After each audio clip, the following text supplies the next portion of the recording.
Келинги кемге сақалы таңаһа кети мода болла. Олар әрі өбіге таңаһа туспа бырабылалардақ үгестердәк. Ол туһунан сунтарга культуролог, историческая наука кандидата, Государственный университет доцена Светлана Петрова истеннерге мастердарга сенишескай таңастен тухалақ лекция ақта мастер-класс көрдірді. Ис ара немаларга үгеске каттаңы оран хепке өңү жөрө бирге тоқпар немаларга барларга кепсәтер. Сақа таңаһын былыргытын уонна билиңетин туһунан Светлана Петрова чолкайдык кепсәте. Бәйте сунтартан төрүттәк болан сунтар мастердарын кытта ыкса үлеләһәр кинилер аян тахары седере yoңоқтаргар мелжи сүбәһет болар. Кене үлетегер, кене бу ыйтар өбүгелебит үгестерин үетитиге биге то хунтар нехлеге хунтар луха сунтар ситимедиен түмсүнетеринен метода бу өбүгө таңаһын тигиге үлелиһиҗем.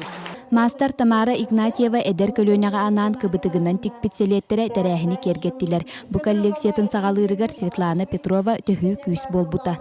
Тамара Афанасьевна тикпет коллекциялары бәһәлеттер олус интерехинә дәһәндән монда бу биһиге хакалар болар бут быһытынан бу күннәгә олыкка хаманны келеттер кетәбик болар өссө бу о күннәгә олык бутугар олус интерехинә болете. Мустубутчон бу көрсүһүттен сәргәхсиян инники үлеләригер тухалак сүбәләре ылан ире хора кепсеттен күннәгә бремеләрен тухалакты катаран таргастылар. Нургуяна Харчасова, Дмитрий Попов, Сака телевидениете, Сунтар.